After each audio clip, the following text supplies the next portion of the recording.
وأحسن منك لم تر قط عيني وأجمل منك لم تلد النساء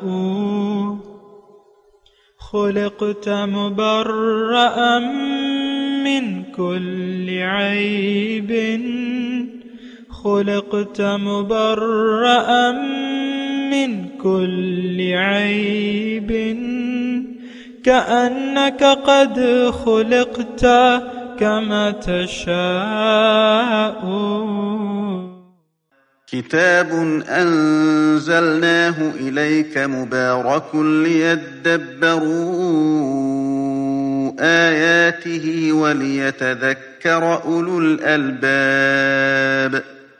یہ کتاب برکت والی ہے جسے ہم نے آپ کی طرف نازل فرمایا ہے تاکہ دانش مند لوگ اس کی آیتوں میں غور و فکر کریں اور نصیحت حاصل کریں. اللہم صلی علی سیدنا محمد وعلی آل سیدنا محمد بعدد کل ذرۃ مئۃ الف الف مرۃ. سامعین و ناظرین کرام، السلام علیکم ورحمۃ اللہ وبرکاتہ. سامعین کرام، سورہ نساء درس نمبر 345 آیت 24 اور 25 پانچواں پارہ شروع ہو رہا ہے. آج کا موضوع اللہ تعالیٰ کے اپنے بندوں کو دنیا میں عذاب دیتے ہیں. اس کے ساتھ آج کے سبق کا آغاز کرتے ہیں. سب سے پہلے گزشتہ سبق کا اعادہ ہوگا. اعوذ باللہ من الشیطان الرجیم. پناہ مانگتا ہوں میں اللہ کی شیطان مردود سے. بسم اللہ الرحمن الرحیم. شروع اللہ کے نام سے جو بڑا مہربان نہایت رحم والا ہے. یا ایہا الذین آمنوا لا يحل لكم ان ترثوا النساء کرہا ولا تعضلوهن لتذهبوا ببعض ما آتيتموهن إلا أن يأتين بفاحشة مبينة وعاشروهن بالمعروف فإن كرهتموهن فعسى أن تكرهوا شيئا ويجعل الله فيه خيرا كثيرا. مومنو، تم کو جائز نہیں کہ زبردستی عورتوں کے وارث بن جاؤ، اور دیکھنا اس نیت سے کہ جو کچھ تم نے ان کو دیا ہے اس میں سے کچھ لے لو. انہیں گھروں میں مت روک رکھنا. ہاں، اگر وہ کھلے طور پر بدکاری کی مرتکب ہوں تو روکنا نامناسب نہیں، اور ان کے ساتھ اچھی طرح سے رہو سہو. اگر وہ تم کو ناپسند ہوں تو عجب نہیں کہ تم کسی چیز کو ناپسند کرو، اور خدا اس میں بہت سی بھلائی پیدا کر دے. وَإِنْ أَرَدْتُمُ اسْتِبْدَالَ زَوْجٍ مَّكَانَ زَوْجٍ وَآتَيْتُمْ إِحْدَاهُنَّ قِنطَارًا فَلَا تَأْخُذُوا مِنْهُ شَيْئًا أَتَأْخُذُونَهُ بُهْتَانًا وَإِثْمًا مُبِينًا. اور اگر تم ایک عورت کو چھوڑ کر دوسری عورت کرنا چاہو اور پہلی عورت کو بہت سا مال دے چکے ہو تو اس میں سے کچھ مت لینا، بھلا تم ناجائز طور پر اور صریح ظلم سے اپنا مال اس سے واپس لوگے. وَكَيْفَ تَأْخُذُونَهُ وَقَدْ أَفْضَى بَعْضُكُمْ إِلَى بَعْضٍ وَأَخَذْنَ مِنكُم مِّيثَاقًا غَلِيظًا. اور تم دیا ہوا مال کیوں کر واپس لے سکتے ہو جبکہ تم ایک دوسرے کے ساتھ صحبت کر چکے ہو اور وہ تم سے عہد واثق بھی لے چکی ہیں. وَلَا تَنكِحُوا مَا نَكَحَ آبَاؤُكُم مِّنَ النِّسَاءِ إِلَّا مَا قَدْ سَلَفَ إِنَّهُ كَانَ فَاحِشَةً وَمَقْتًا وَسَاءَ سَبِيلًا. اور جن عورتوں سے تمہارے باپ نے نکاح کیا ہو ان سے نکاح نہ کرنا مگر جاہلیت میں جو ہو چکا سو ہو چکا. یہ نہایت بے حیائی اور خدا کی ناخوشی کی بات تھی اور بہت برا دستور تھا۔ حرمت عليكم أمهاتكم وبناتكم وأخواتكم وعماتكم وخالاتكم وبنات الأخ وبنات الأخت وأمهاتكم اللاتي أرضعنكم وأخواتكم من الرضاعة وأمهات نسائكم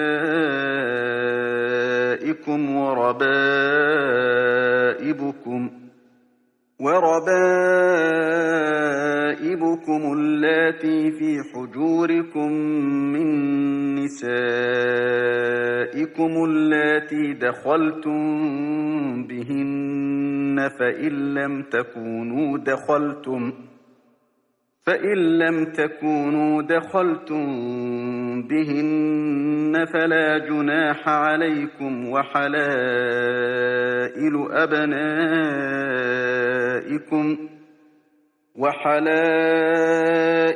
أبنائكم الذين من أصلابكم وأن تجمعوا بين الأختين إلا ما قد سلف ان اللہ کان غفورا رحیما۔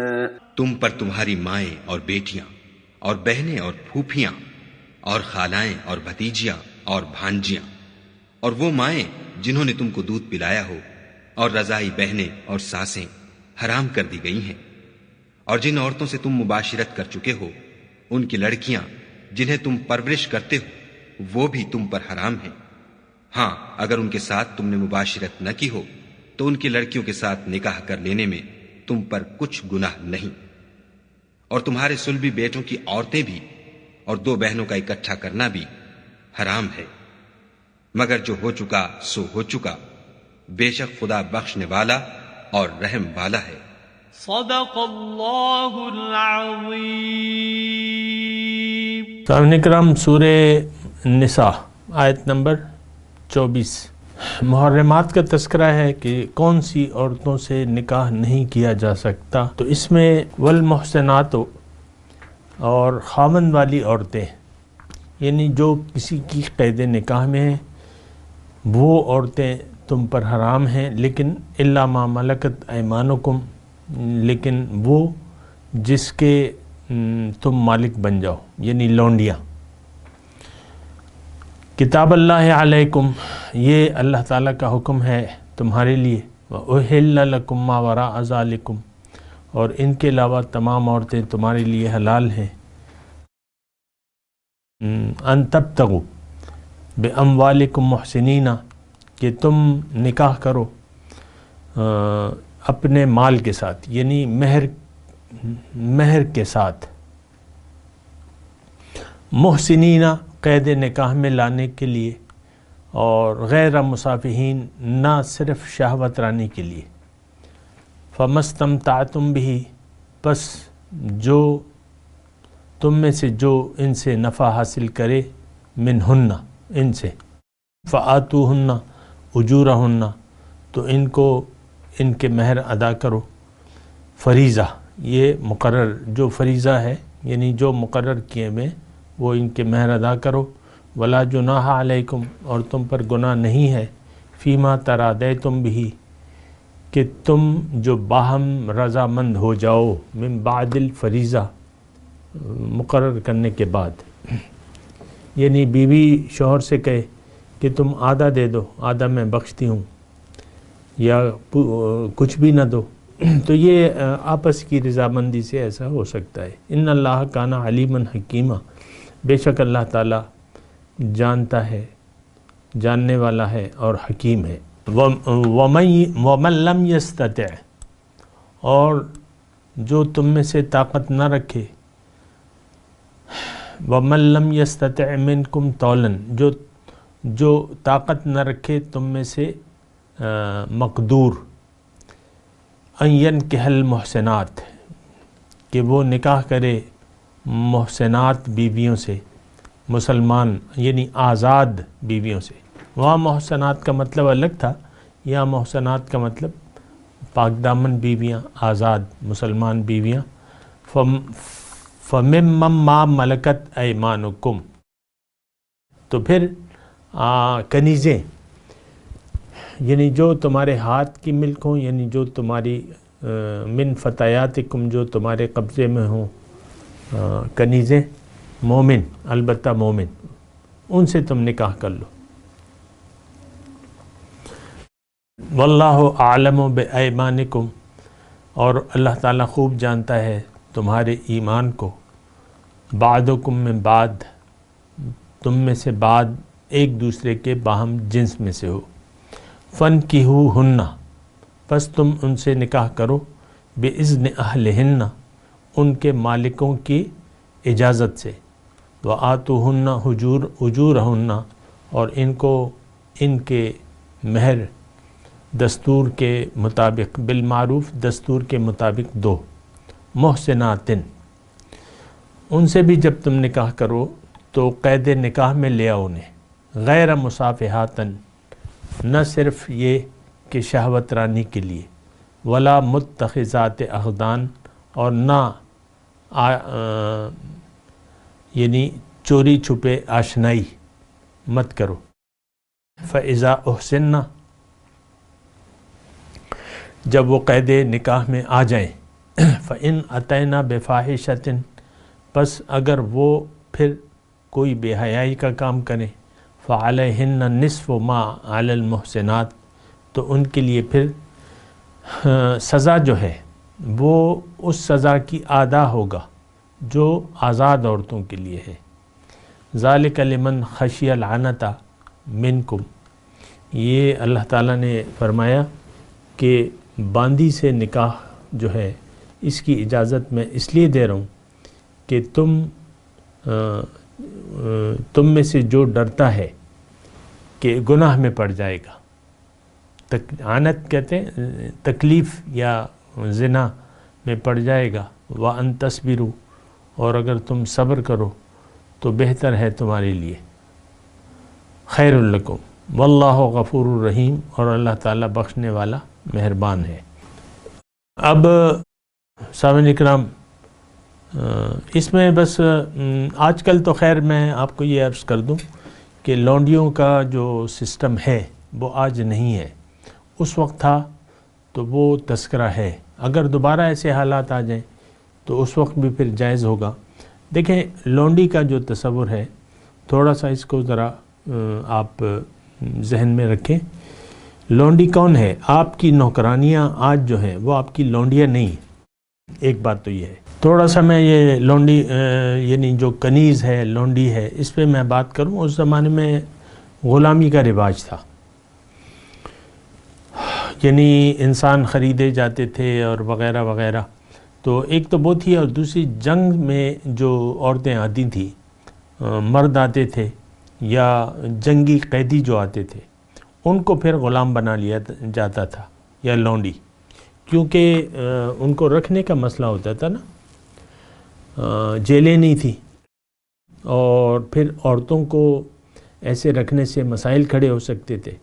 تو لہٰذا غلاموں کے طور پہ جنگی قیدی جو ہے وہ غلام بنا لیے جاتے اور تقسیم کر دیے جاتے تھے، اور عورتیں جو تھیں وہ بھی تقسیم ہو جاتی تھیں.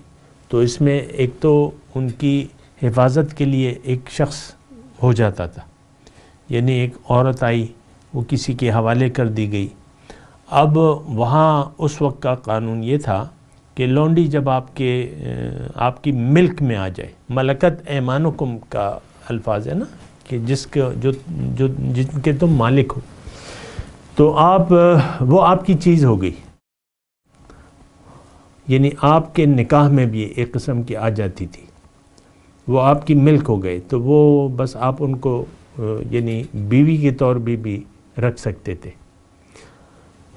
اور یہ ڈیپینڈ کرتا شوہر، یعنی مرد کو اگر ضرورت ہوتی تو وہ اس سے تعلق قائم کر لیتا، ورنہ نہ کرتا. یہاں جو تذکرہ ہے فَانْكِحُوهُنَّ بِإِذْنِ أَهْلِهِنَّ، کہ تم ان سے نکاح کرو، یعنی لونڈی کسی اور کی ہے، کسی اور کی ملک میں ہے، لیکن اس کو نکاح کی ضرورت نہیں ہے۔ اب غیر شخص جو ہے مالک کی اجازت سے اس سے نکاح کر سکتا ہے، ملک میں اسی کی رہے گی لیکن نکاح میں اس کے رہے گی، تو یہ طریقہ ہے۔ دوسری بات یہ ہے کہ آج کل ایسے حالات نہیں ہیں، آج کسی کو خریدا نہیں جا سکتا،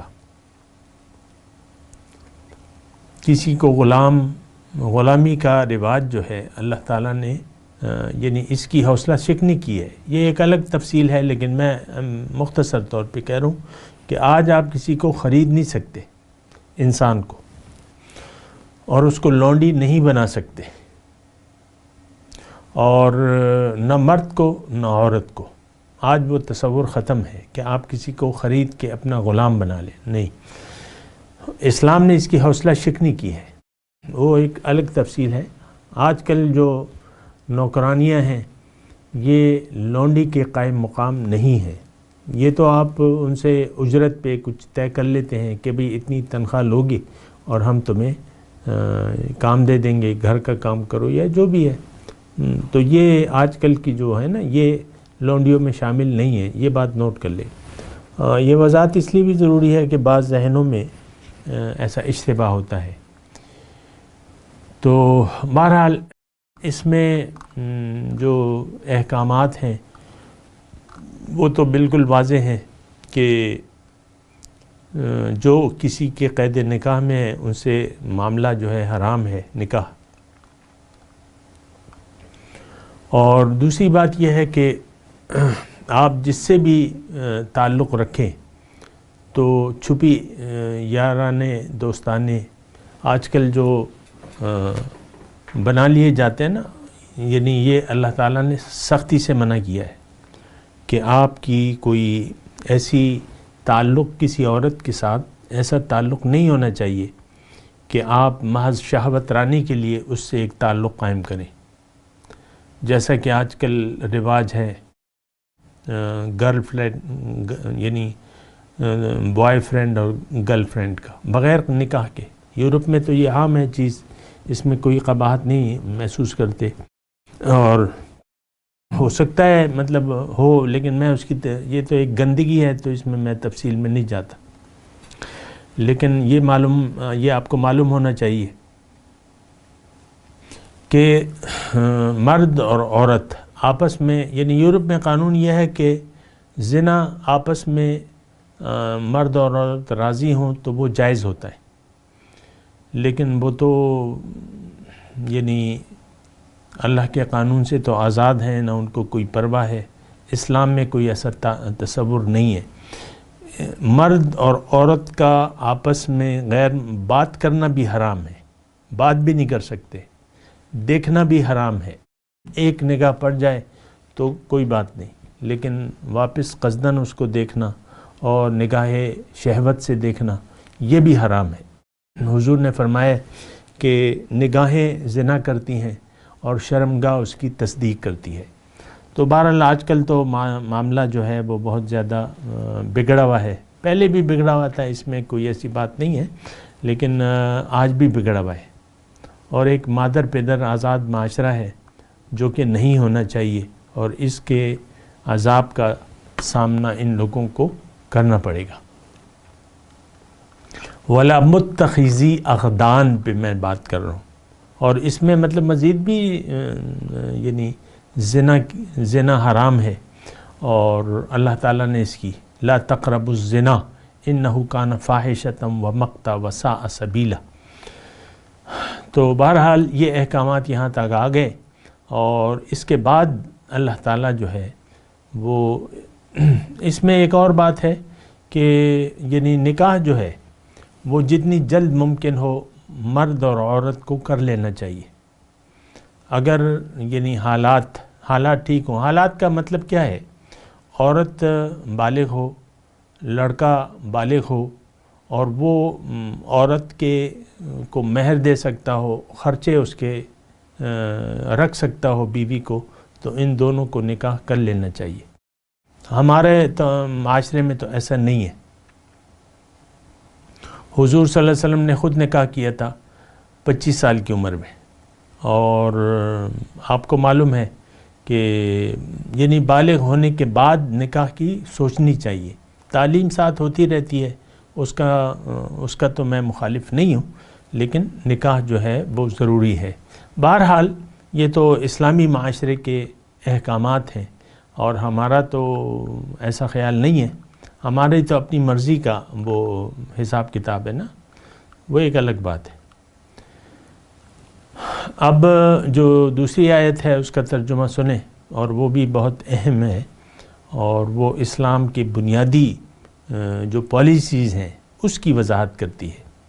اللہ تعالیٰ فرماتا ہے یرید اللہ، پہلے ترجمہ سن لیں، یرید اللہ لیبین لکم، اللہ تعالیٰ چاہتا ہے کہ تمہارے لیے وضاحت کر دے، بیان کر دے سارے معاملات جو احکامات ہیں. وَيَهْدِيَكُمْ، اور تمہیں ہدایت دے، سُنَنَ الَّذِينَ مِن قَبْلِكُمْ، ان لوگوں کے طریقے کی جو تم سے پہلے گزر چکے ہیں.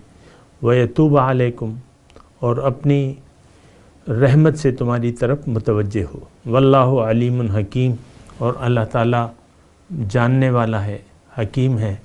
وَاللَّهُ يُرِيدُ، اللہ تعالیٰ چاہتا ہے، ان یتوب علیکم، کہ وہ تم پہ توجہ کرے رحمت سے. وَيُرِيدُ الَّذِينَ يَتَّبِعُونَ الشَّهَوَاتِ، اور جو لوگ خواہشات کی پیروی کرتے ہیں وہ یہ چاہتے ہیں ان تمیلوا میلا عظیما، کہ تم راہ ہدایت سے بہت زیادہ پھر جاؤ. یرید اللہ ان یخفف علیکم، اللہ تعالیٰ چاہتا ہے کہ تم پر تخفیف کرے. وخلق الانسان ضعیفا، اور انسان کمزور پیدا کیا گیا ہے. اب ان آیات میں اگر آپ دیکھیں سامعین اکرام تو ایک بہت بنیادی مضمون ہے.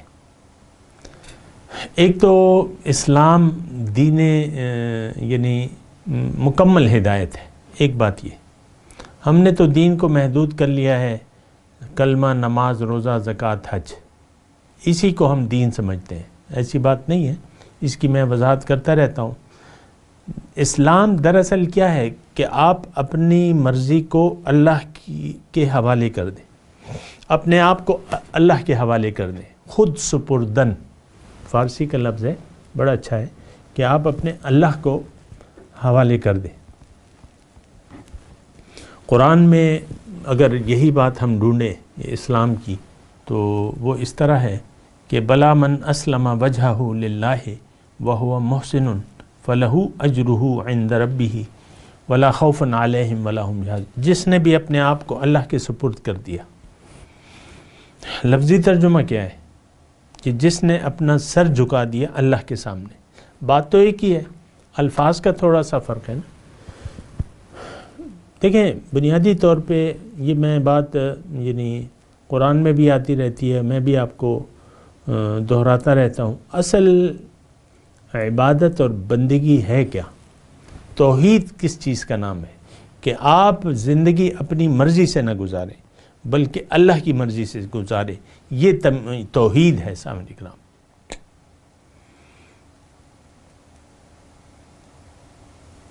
ہم تو یعنی دین کی اتنی سمجھ تو نہیں ہے ہمیں، لیکن سمجھنا چاہیے. توحید کہ آپ اپنے اختیار کا مالک اللہ، اپنے اختیار جو ہے وہ اللہ کے حوالے کر دیں، یہ توحید ہے. یہ توحید کا عملی اظہار ہے کہ آپ کا معبود ایک ہو.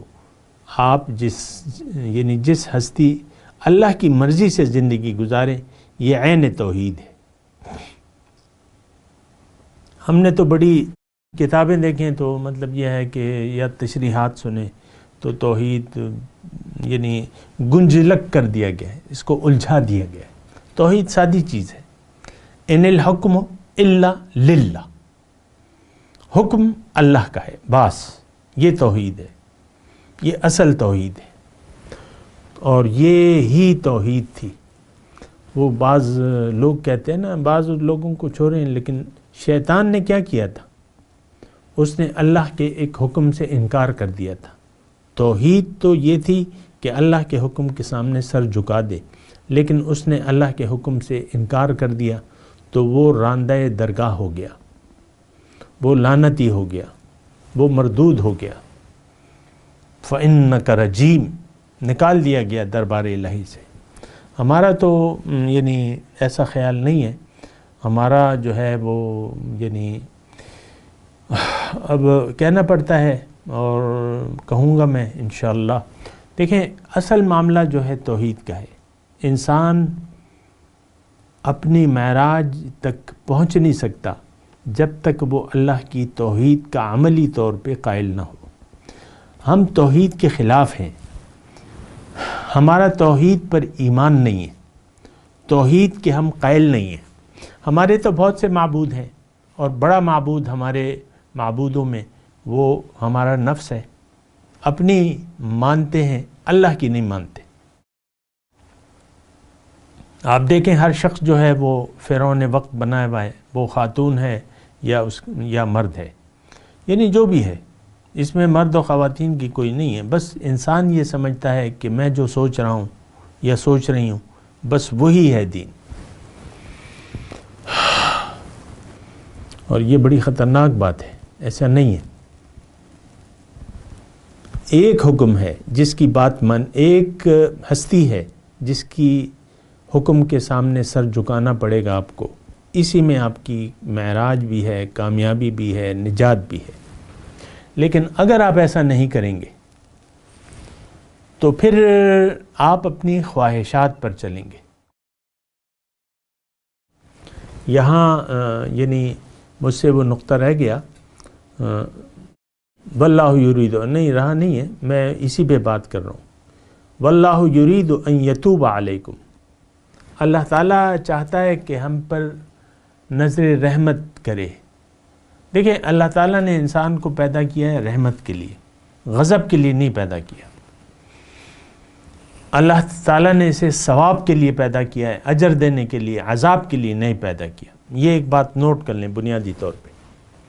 ما یفعل اللہ بعذابکم ان شکرتم وآمنتم وکان اللہ شاکرا علیما، کیا ہوا اللہ کو کہ وہ تمہیں عذاب دے اگر تم اس پر ایمان لے آؤ، اس کو اپنا رب مان لو اور اس کی نعمتوں کا شکریہ ادا کرو، تو وہ تمہیں عذاب نہیں دے گا، نہیں دے گا عذاب۔ یہ اللہ کا قانون نہیں ہے کہ شکر گزار بندے کو اللہ تعالیٰ عذاب دے یا عذاب میں مبتلا کرے۔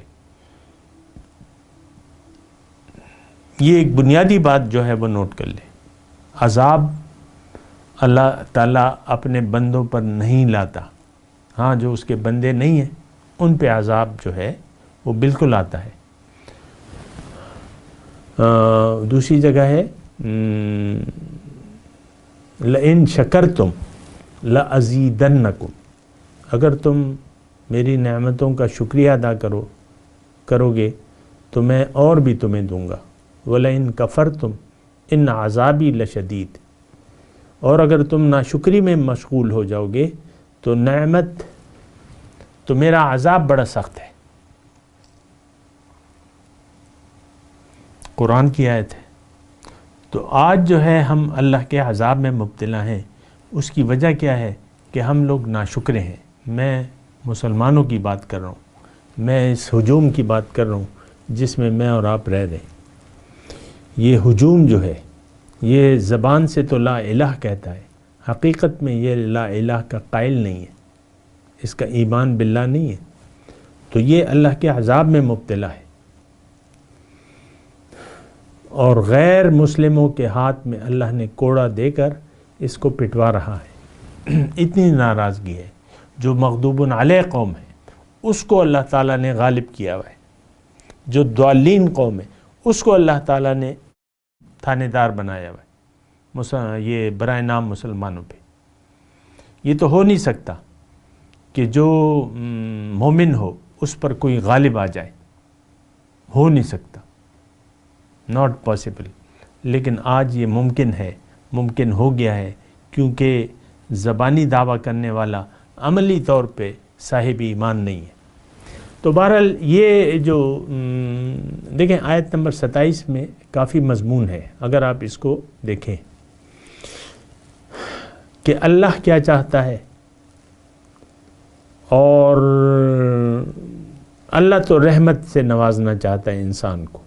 یہ دنیا، یہ انسان، یہ مخلوق، یہ مخلوق کا مطلب انسان، اس کو اللہ تعالیٰ نے رحمت کے لیے پیدا کیا ہے، غضب کے لیے نہیں پیدا کیا. ایک بات یہ نوٹ کر لیں، بالکل ذہن سے یہ کھرج دیں، جہنم کے لیے نہیں بنایا ہے. ہاں، کوئی اپنی مرضی اور ارادے سے جنت میں نہ جانے چاہے اور دوزخ کے راستے پر چلے تو پھر تو اللہ تعالیٰ نے تو اس کو مرضی پہ چھوڑ دیا ہے. اس کو اللہ تعالیٰ نے مجبور نہیں کیا ہے، دین میں زبردستی نہیں ہے. اگر کوئی اللہ کے حکم کے سامنے سر نہیں جھکانا چاہتا تو یہ اس کی مرضی ہے. اللہ تعالیٰ نے قرآن میں فرما دیا ہے کہ وَهَدَيْنَاهُ السَّبِيلَ إِمَّا شَاكِرًا وَإِمَّا كَفُورًا. اس کے لیے میں نے راستہ، کامیابی کا راستہ میں نے اس کو بتا دیا ہے. هَدَيْنَاهُ السَّبِيلَ. اب اس کی مرضی ہے کہ شکریہ ادا کرے یا ناشکری سے کام لے. میں اس میں ابھی مضمون رہتا ہے، میں آپ کو میں تلاوت کرتا ہوں، میرے ساتھ دہرائیے. اعوذ باللہ من الشیطان الرجیم، بسم اللہ الرحمن الرحیم. والمحصنات من النساء الا ما ملکت ایمانکم کتاب اللہ علیکم وأحل لکم ما وراء ذالکم ان تبتغوا باموالکم محسنین غیر مسافحین فما استمتعتم به منہن فآتوہن اجورہن فریضہ ولا جناح علیکم فیما ترادیتم به من بعد الفریضہ ان اللہ کان علیما حکیما. ومن لم یستطع منکم طولا ان ينكح المحسنات المؤمنات فمما ملكت أيمانكم من فتياتكم المؤمنات والله أعلم بإيمانكم بعضكم من بعض فانكحوهن بإذن أهلهن وآتوهن أجورهن بالمعروف محصنات غير مسافحات ولا متخذات أخدان وإذا أحسنن فإن أتينا بفاحشة فعليهن نصف ما عمل على المحسنات من العذاب ذلك لمن خشي العنة منكم وأن تصبروا خير لكم والله غفور رحيم. اب ان آیت کی تلاوت اور ترجمہ. اعوذ باللہ من الشیطان الرجیم. پناہ مانگتا ہوں میں اللہ کی شیطان مردود سے.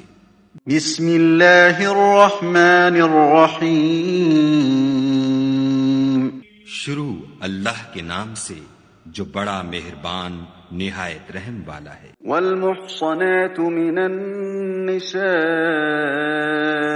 إلا ما ملكت أيمانكم كتاب الله عليكم وأحل لكم ما وراء ذلكم أن تبتغوا بأموالكم محصنين غير مسافحين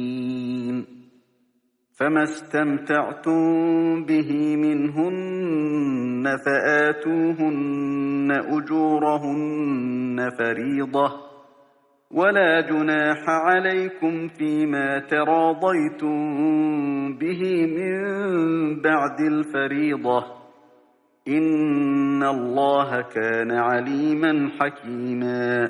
اور شوہر والی عورتیں بھی تم پر حرام ہیں مگر وہ جو اسیر ہو کر لونڈیوں کے طور پر تمہارے قبضے میں آ جائیں۔ یہ حکم خدا نے تم کو لکھ دیا ہے، اور ان محرمات کے سوا اور عورتیں تم کو حلال ہیں، اس طرح سے کہ مال خرچ کر کے ان سے نکاح کر لو، بشرطے کہ نکاح سے مقصود عفت قائم رکھنا ہو، نہ شہوت رانی۔ تو جن عورتوں سے تم فائدہ حاصل کرو ان کا مہر جو مقرر کیا ہو ادا کر دو، اور اگر مقرر کرنے کے بعد آپس کی رضامندی سے مہر میں کمی بیشی کر لو تو تم پر کچھ گناہ نہیں، بے شک خدا سب کچھ جاننے والا اور حکمت والا ہے۔ ومن لم يستطع منكم طولا أن ينكح المحصنات المؤمنات فمما ملكت أيمانكم من فتياتكم المؤمنات والله أعلم بإيمانكم بعضكم من بعض فانكحوهن بإذن أهلهن وآتوهن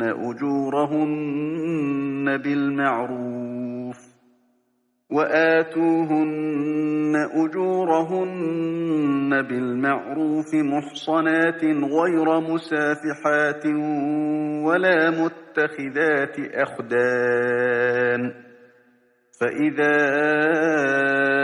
أحصن فإن أتين بفاحشة فعليهن نصف ما على المحصنات من العذاب ذلك لمن خشي العنة منكم وأن تصبروا خير لكم والله غفور رحيم۔ اور جو شخص تم میں سے مومن آزاد عورتوں یعنی بیویوں سے نکاح کرنے کا مقدور نہ رکھے تو مومن لونڈیوں ہی سے جو تمہارے قبضے میں آ گئی ہوں نکاح کر لی، اور خدا تمہارے ایمان کو اچھی طرح جانتا ہے۔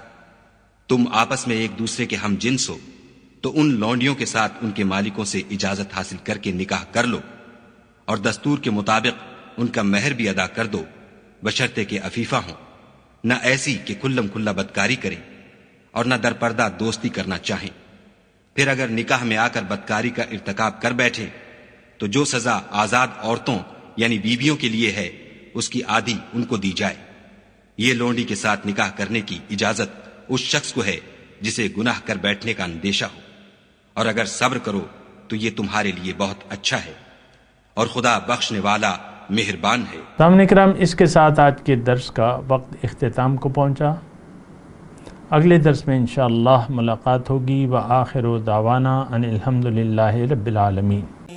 مولایا صلی وسلم دائما ابدا علی حبیبک خیر الخلق کلہم۔